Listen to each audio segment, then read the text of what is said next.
अस्सलाम वालेकुम, आदाब। मैं हूं खलील फरहाद और आप देख रहे हैं जांच पड़ताल।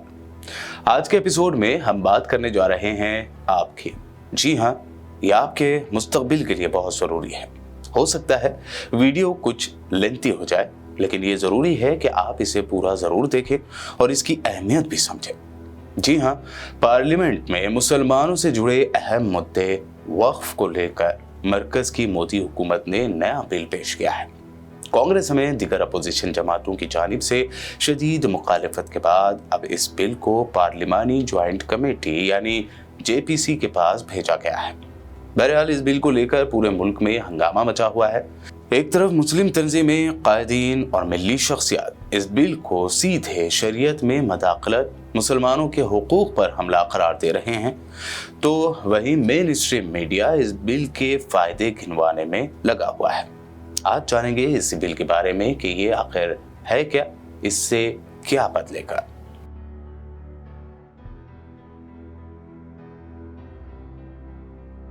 मोदी सरकार की वक्फ की जमीन में दिलचस्पी आखिर क्यों है, इस पर सबसे पहले बात करते हैं। हिंदुस्तान भर में सबसे ज्यादा जमीन किसी के अंडर है तो पहले नंबर पर आती है डिफेंस मिनिस्ट्री के तहत आने वाली प्रॉपर्टीज या जायदादें, फिर इंडियन रेलवे और फिर तीसरे नंबर पर आती है वक्फ की जमीन।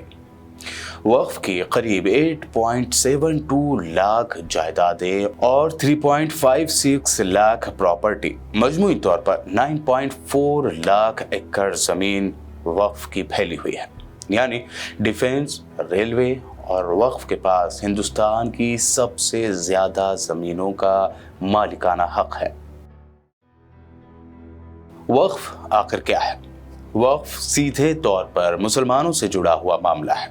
दरअसल वक्फ कोई भी मनकुला या गैर मनकुला जायदाद यानी मूवेबल या नॉन मूवेबल प्रॉपर्टी होती है जिसे कोई भी शख्स जो इस्लाम पर यकीन रखता है, अल्लाह के नाम पर या मजहबी मकासद या खैराती मकसद से इसे डोनेट करता है।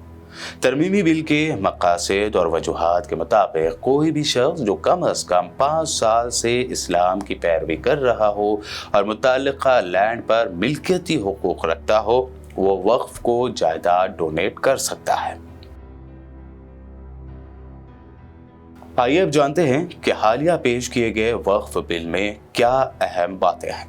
मोदी सरकार की जानिब से पेश किए गए वक्फ बिल के तहत एडिशनल कमिश्नर के पास मौजूद वक्फ की जमीन का सर्वे करने के हक को वापस ले लिया गया है और उनके बजाय ये हक या जिम्मेदारी अब डिस्ट्रिक्ट कलेक्टर या डिप्टी कमिश्नर को दे दी गई है।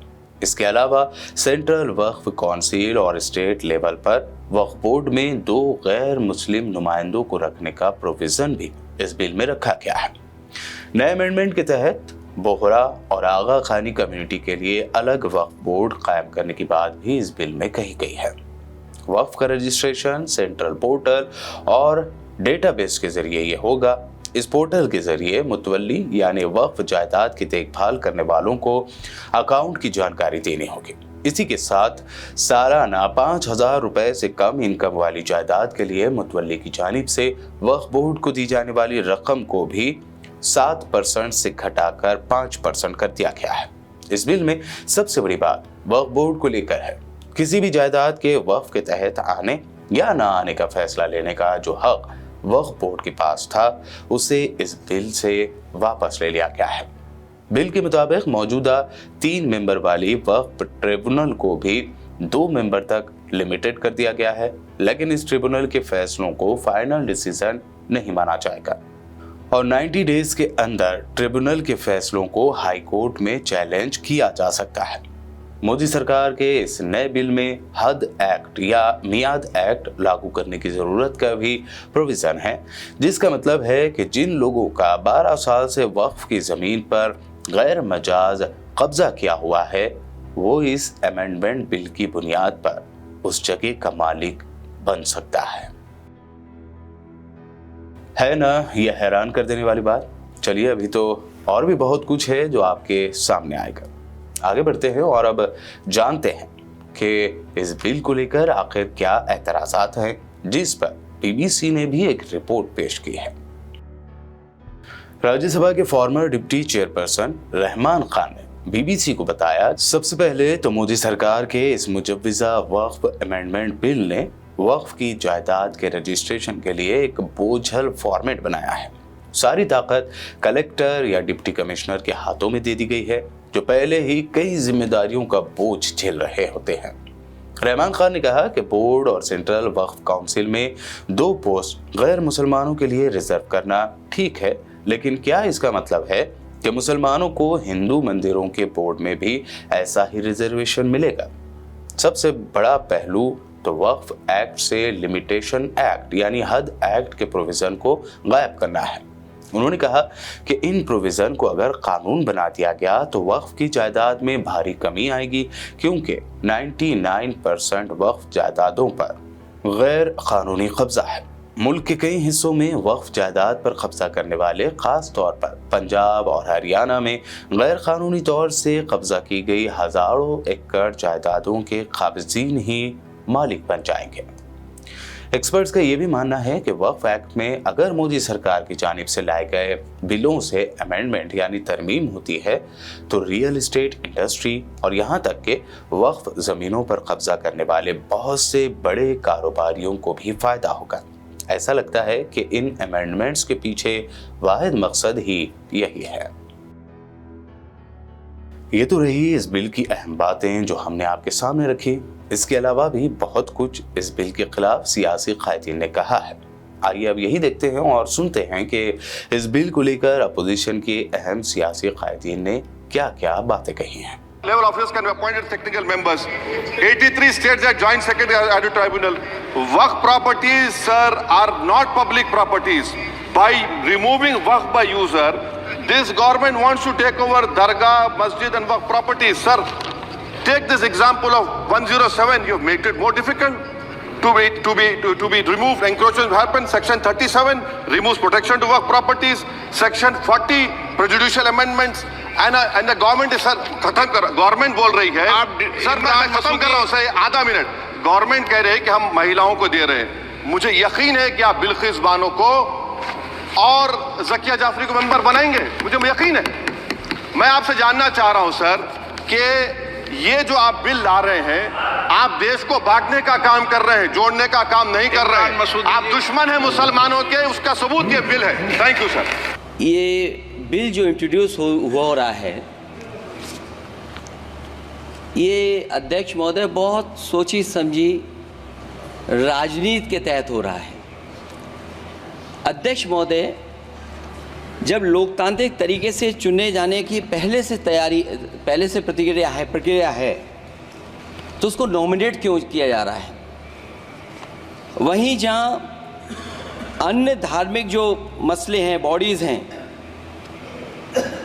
उनमें कोई गैर बरादरी का नहीं आता है। मान लीजिए वक्फ बोर्ड में गैर मुस्लिम को शामिल करने का औचित्य क्या बनता है कि भाजपा अपने हताश, निराश, आप तो उस कानून चंद कट्टर समर्थकों के तुष्टीकरण के लिए ये बिल लाने का काम कर रही है।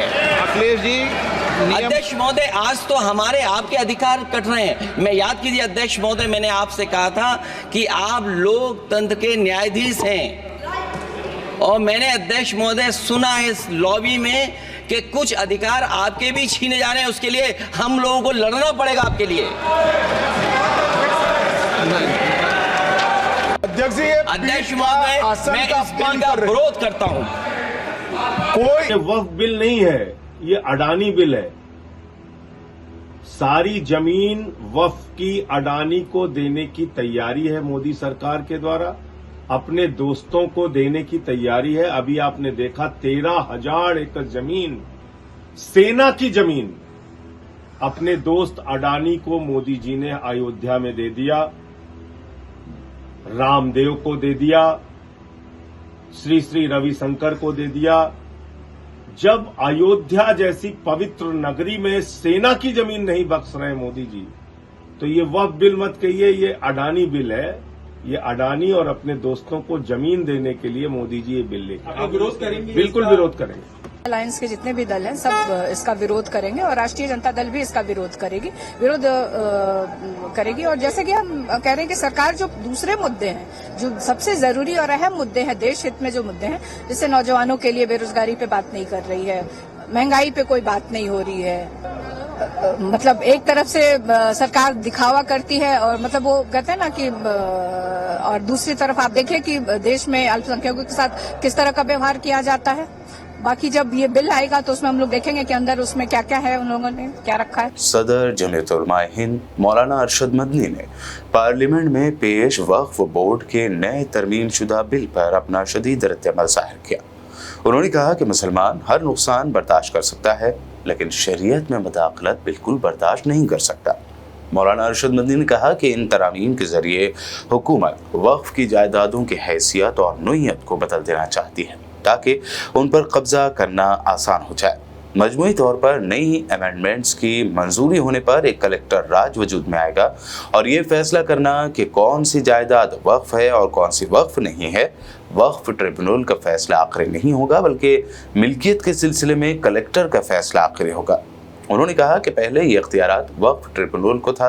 वक्फ एक्ट में की जाने वाली मुजवज़ा तरामीम आईन हिंद से हासिल मजहबी आज़ादी के भी खिलाफ है।